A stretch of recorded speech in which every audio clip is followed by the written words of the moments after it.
Hello and welcome into another episode of Locked On Wolves. Today on the show, the Timberwolves are re-signing TJ Warren for the rest of the regular season. Plus, they still have an open roster spot. What might they do with that spot? Who's out there still on the buyout market, believe it or not? Plus, some more talk about how great the defense is and also a look at the Wolves-Pistons matchup for tonight's game. It's all coming. Welcome in. You are Locked On Wolves. You are Locked On Timberwolves, your daily Minnesota Timberwolves podcast. Part of the Locked On Podcast Network. Your team every day.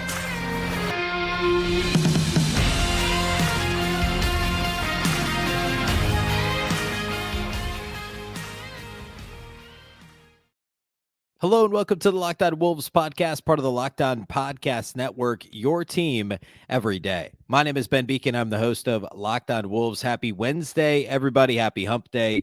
And happy Timberwolves game day. After the Wolves had a couple of days off, they're back in action against the Pistons tonight. We'll talk about that later in the show. Lots to get to first, including some roster news and some more thoughts on the Wolves' dominant defense, because honestly, we can't talk enough about how good this defense is. And I want to talk some more stats related to just how dominant they've been this year. So lots to get to. A big thank you off the top for making Locked On Wolves your first listen every day. Of course, this show is free and available everywhere.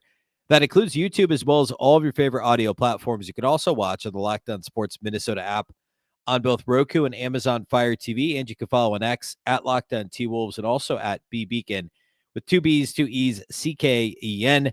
A reminder about the postcast. Not only do we cover your team every day right here on the podcast feed, but we also give you instant episodes after every single game.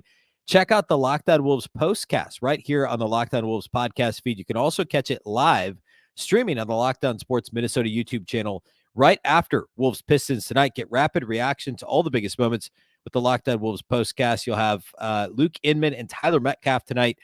I did the postcast on Sunday. Oftentimes it's Luke and Tyler, or Luke and Jack from Canis Hoopus. And a reminder that will be, again, live on Locked On Sports Minnesota tonight on YouTube. The next episode in your feed after this one today will be the Locked On Sports Minnesota basketball party. That audio will go up midday today. That's a show. It's a roundtable. A few folks in the Minnesota, the Wolves basketball scene.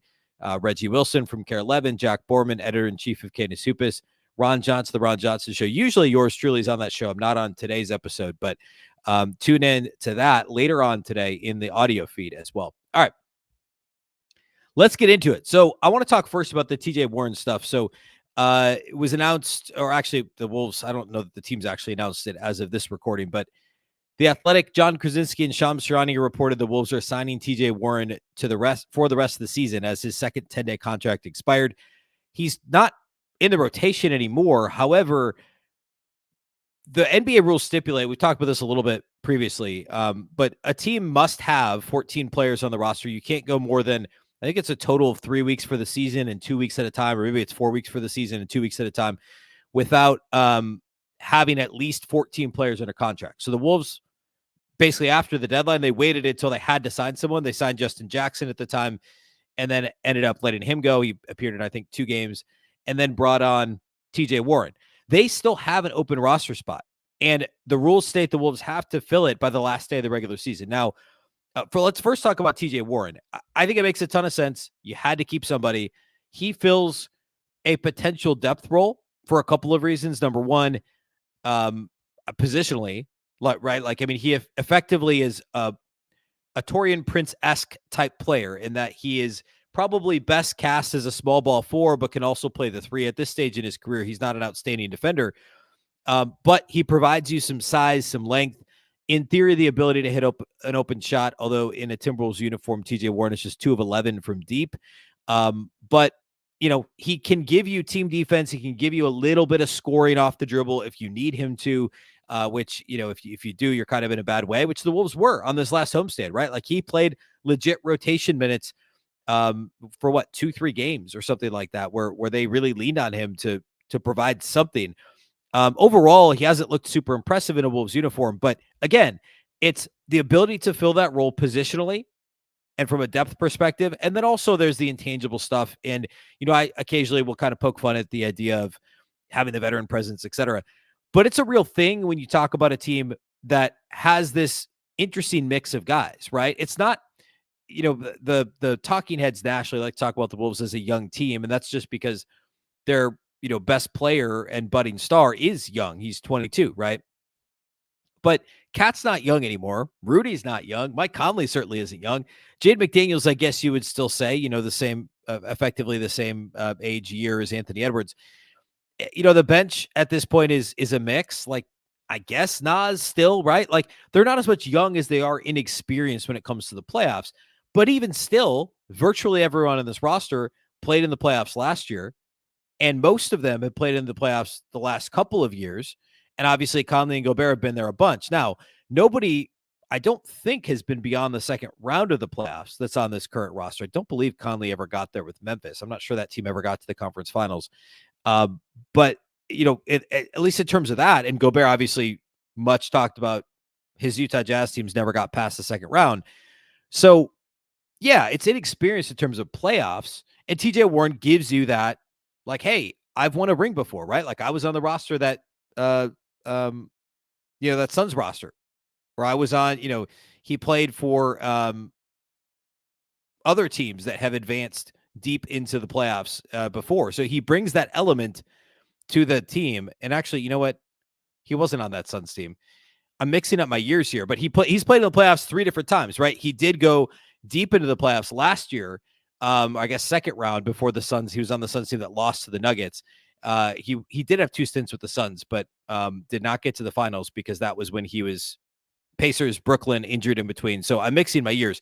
All that to say, he's got a little bit of playoff experience, was on a team that made a run last year that a lot of people thought could win it all last year. So there's a lot to like about what TJ Warren can bring. And again, you're talking about a guy who's like your 11th or 12th player. Now, they still have an open roster spot. What does that mean? Well, first of all, they could sign anybody, right? Like, they could elevate if they wanted to, and I'm not saying they should, but they could elevate, and this is actually maybe the most likely scenario. They could elevate Luka Garza to the playoff roster. If they're worried at all about, or to the, I should say, the active 15-man roster, they're worried at all about Cat, which they should be, right? Like, he's not playing at earliest until the playoffs, first round. You worry about how much Rudy's banged up. If Luka Garza's playing in a playoff game, you're in deep trouble. But like, if you need him in, game 6 of the first round because Cat hasn't come back and Rudy's fouled out, and like, you're playing a team that's got a bunch of big bodies and maybe Nas is in foul trouble or someone tweaks an ankle or whatever, you're going to want a big body, right? And Garza can give you that. He'll play hard, etc. Like, you're probably in a tough spot. But like, if you just got to get to that next round to get Cat back on the floor or whatever, like, they could elevate him, right, from a 2-way contract to the 15-man roster so that he's eligible for the playoffs. The other option is signing a young player to a contract and then effectively you're giving him that offseason contract to keep him on the roster. Like, if there's, I don't know who this would be, but if there's someone out there, a G League player that they want to do that with and, I guess, quote unquote, develop, or they could grab somebody who's still out there on the buyout market. And there's some names out there, believe it or not. I'm just going to rattle off a couple. I don't think they go this route, but you never know. Joe Harris is probably the most attractive name that's out there.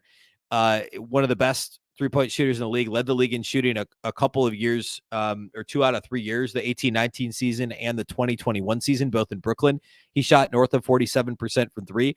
Just 2 years ago, he was 46% from 3. Last year, he was 43% from 3 and was a rotation guy on that Nets team.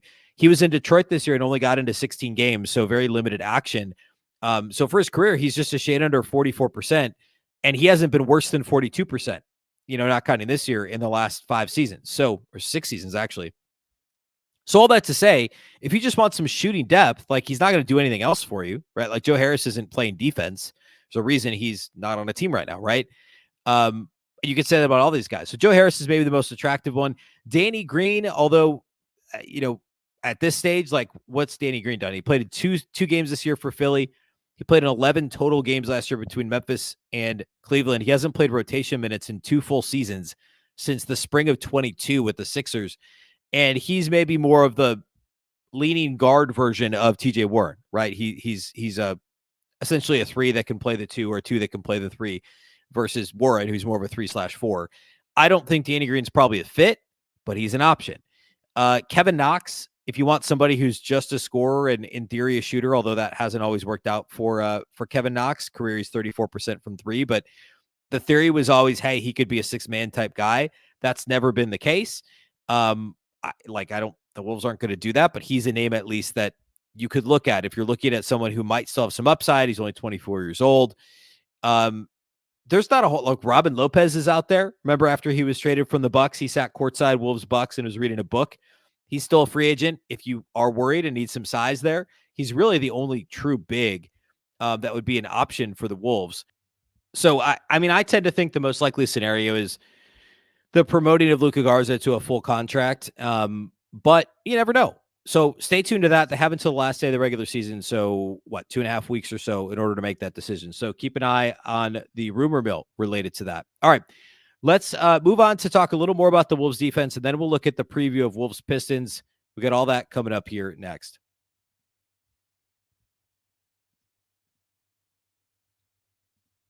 Today's episode of Locked On Wolves is brought to us by our friends at eBay Motors. Passion, drive, and patience. What brings home the winning trophy is also what keeps your ride or die alive. eBay Motors has everything you need to maintain your vehicle and level it up to peak performance. From superchargers, roof racks, exhaust kits, LED headlights, and more. Whether you're into speed, power, or style, eBay Motors has got you covered. With over 122 million parts for your number one ride or die, you'll always find exactly what you're looking for. And with eBay Guaranteed Fit, your part is guaranteed to fit your ride every time or your money back. Because with eBay Motors, you're burning rubber, not cash. With all the parts you need at the prices you want, it's easy to turn your car into the MVP and bring home that win. Keep your ride or die alive at ebaymotors.com. Eligible items only. Exclusions apply. eBay Guaranteed Fit only available to U.S. customers.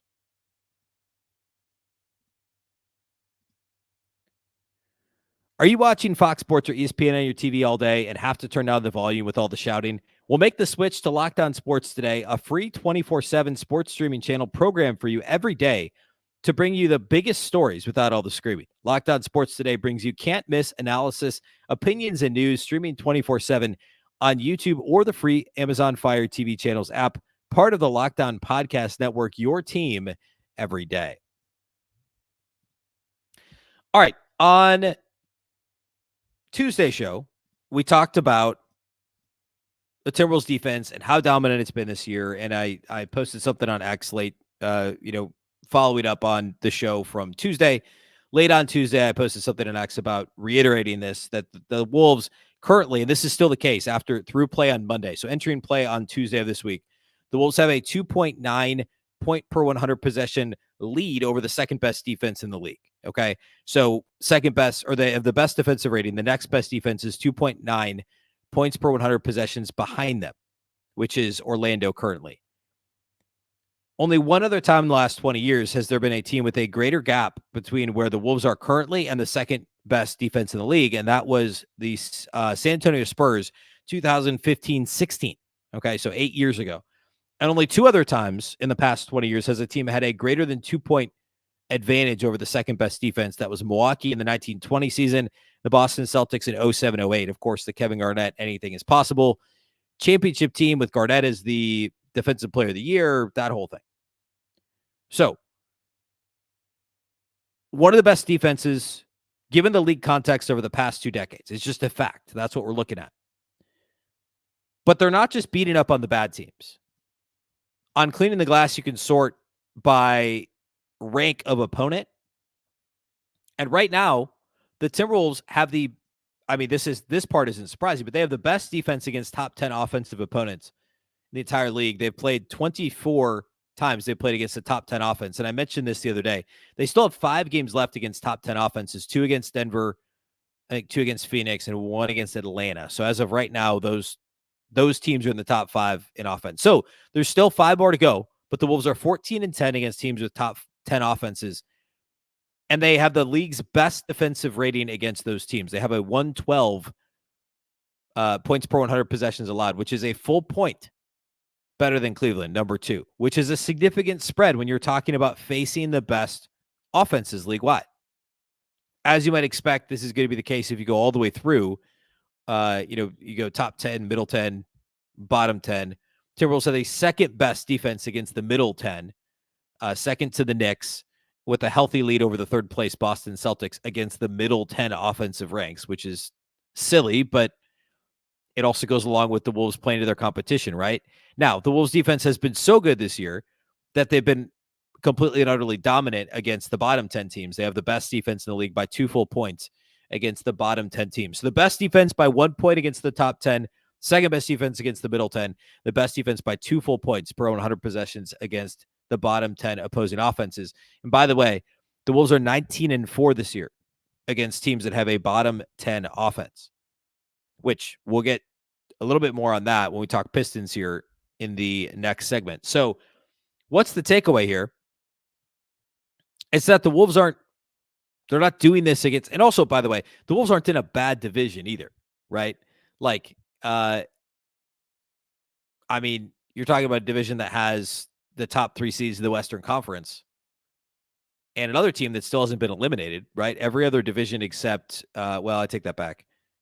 I guess the Warriors are in last in their division, and they're obviously not eliminated yet. So, but still, the top 3 seeds in the West and 3 of the best, I don't know, you'd say 3 of the best 4 teams in the entire league, right? At least record-wise, like they're better than obviously the Embiid-less Sixers have dropped all the way to 8th in the Eastern Conference. 2 months ago, I was petrified of the Sixers because Embiid is so tough on the Wolves always, but that's not a thing right now. And the Knicks aren't to that level. Like the Bucks obviously have been up and down. The Cavs have been up and down. The Wolves have played the Cavs tough twice. So I think you'd say 3 of the top 4 teams in the entire NBA are in the Wolves division.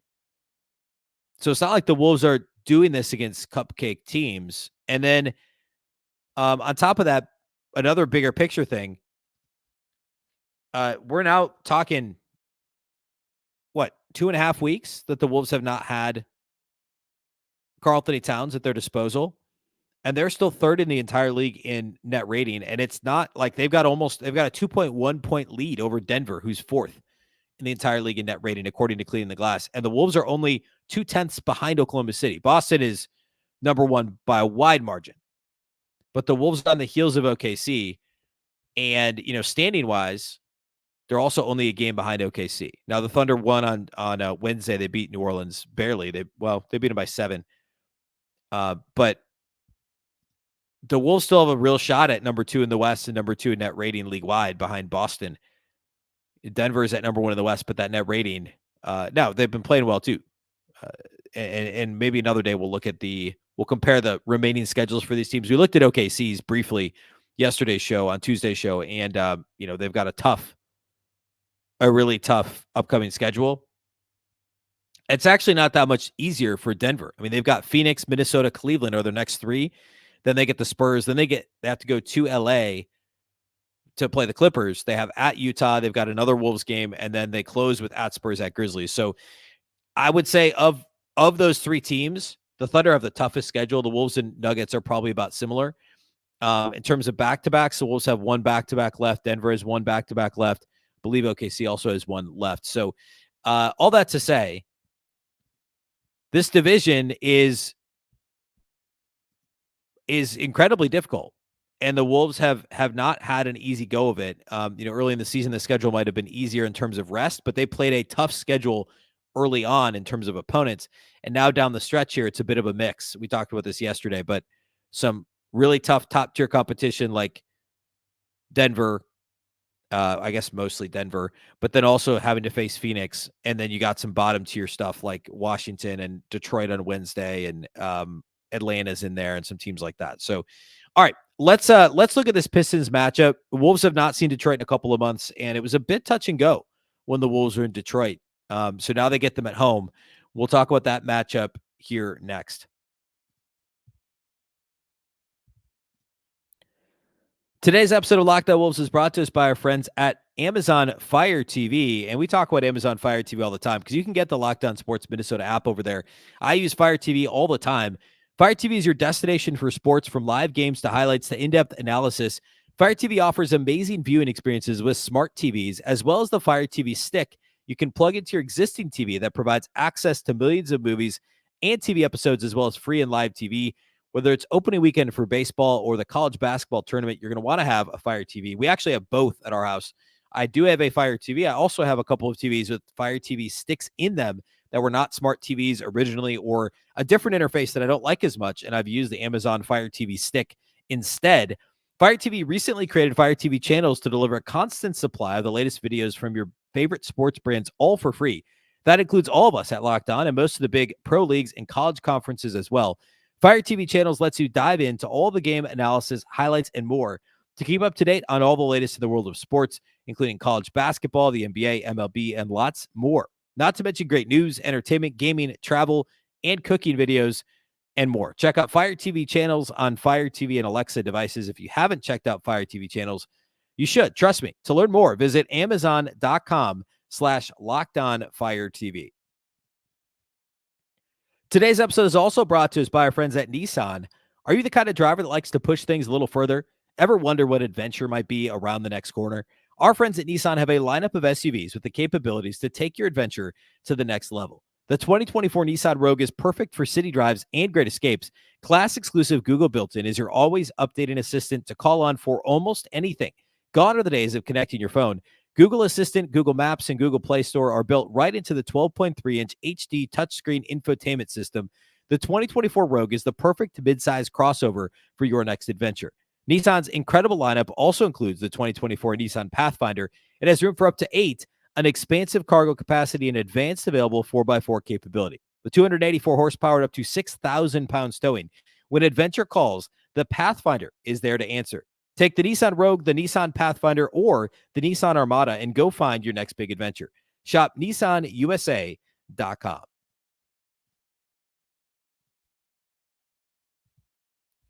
All right, let's close with this Wolves-Pistons matchup. As I mentioned earlier, Minnesota has not seen Detroit since mid-January, if I'm not mistaken. And at the time, Detroit was 4-36 coming into that matchup. The Wolves, however, gave up 40 points in the first quarter to Detroit. And this was like, at this stage, I was still pretty confident we weren't going to see a backslide from Minnesota to what they did last year, where they completely played down to competition all the time and they lost. They went, what, like, I don't know, 7-5 or something against the worst 4 teams in the NBA or something like that last year. It was barely above 500 against the worst teams. Whereas if you just assume, or right around 500, if you just assume that you win 75% of your games against terrible teams, the Wolves would have been like a 5 seed last year instead of an 8. All that to say, I was pretty sure that wasn't the case, but I remember at the end of that first quarter thinking, is this the other shoe, right? Like that's what we were all thinking earlier this year. Even in January, there were moments where it was like, maybe this is it. The Wolves are actually down 40-39 at the end of the first quarter against Detroit, but they had a much stronger second quarter. They're up 8 at halftime, but still, this was like a 3-possession game down the stretch. It wasn't like a blow-up by any stretch. The Wolves only ended up with a minute of garbage time, like Troy Brown and Shake Milton each played a minute in this game. The Wolves were healthy, at least in terms of who was on the floor. Cat and Ant each had 27 in this game. Neither one shot the ball all that well overall. I take that back. Cat was good. Cat had 27 on 17 shots, was 5 of 5 from outside the arc. Turns out that's pretty good. The Wolves also only turned it over 9 times, which is, we say, unusual. Now, of course, it's Detroit, right? Detroit doesn't force turnovers defensively. They don't really do anything well defensively. Excuse me. They also foul a ton. The Wolves got to the line 21 times in this game against Detroit, which, I mean, like, Detroit actually gives up more. What do they average? They give up, on average, almost 26 free throws per game. So it's actually below what Detroit has averaged. And the Wolves, well, they've been fouling their opponents a ton. They haven't seen their offensive free throw rate really drop all that much. Well, it doesn't feel like Ant gets a great whistle. They're still getting a decent amount of whistles. They're just fouling way more. And so that differential hasn't been positive for the Wolves really since the Gobert money sign game in Cleveland. Coincidence? Maybe, maybe not. Definitely not. But, the differential has not been positive for the Wolves. Hopefully that isn't the thing in the playoffs, but it's a problem for another day. In that last game against Detroit, the Wolves were a +2 on the glass. Again, they only turned it over 9 times. They shot 15 of 30 from 3, so straight up 50% from outside the arc. And they're coming off a game this week against Golden State where they shot 52% from 3. I think they were, was it 21 of 40, I think?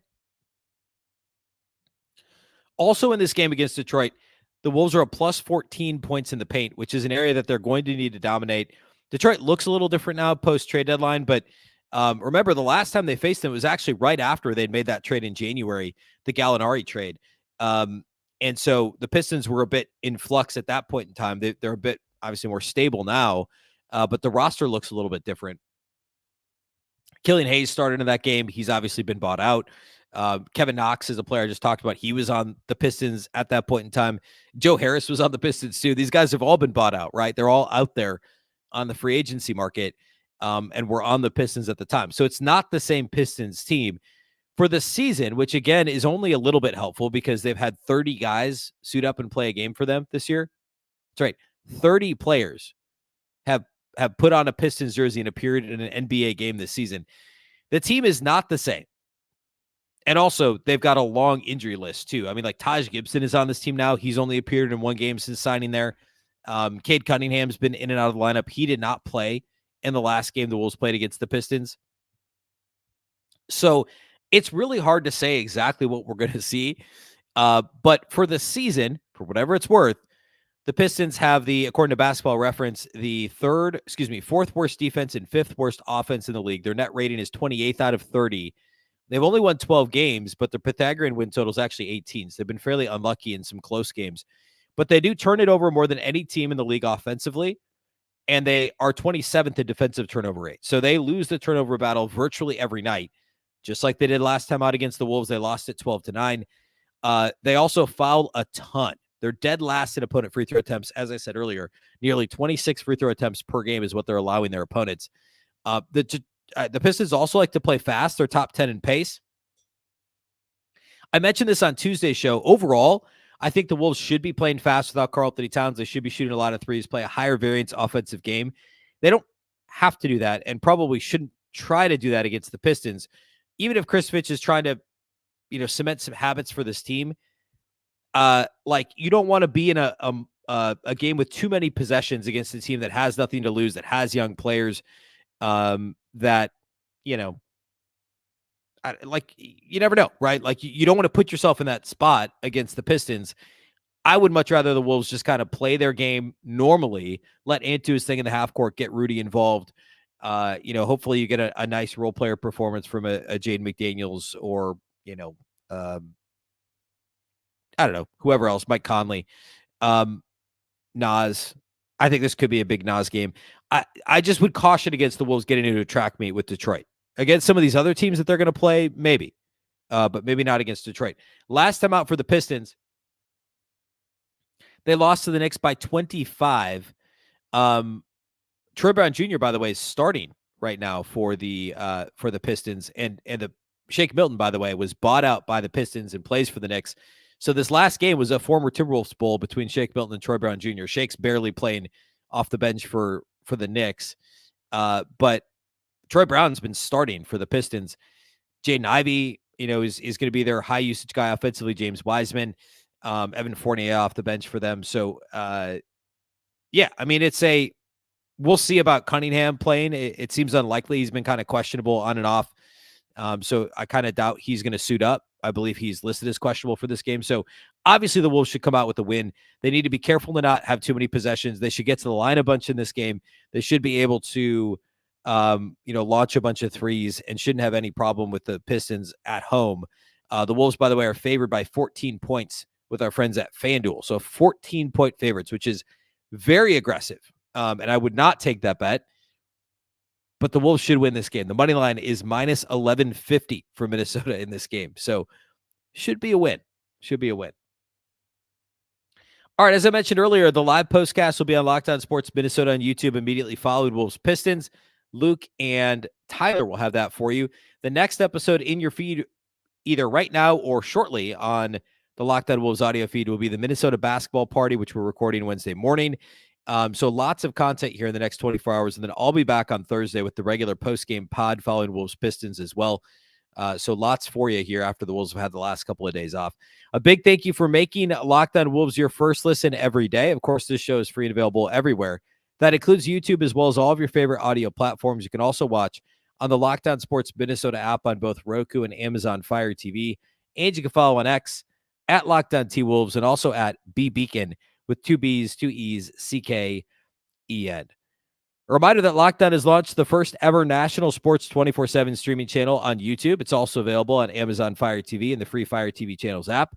Locked On Sports Today is here for you 24/7, covering the top sports stories of the day with the local experts of Locked On, plus our national shows covering every league. Find Locked On Sports Today now available on the free Fire TV channels app. That's all we got for you today. Reminder, Locked On Wolves is part of the Locked On Podcast Network. Of course, this network is your local experts on all the biggest stories. Once again, I'm Ben Beecken. This is the Locked On Wolves podcast, and we'll catch you next time.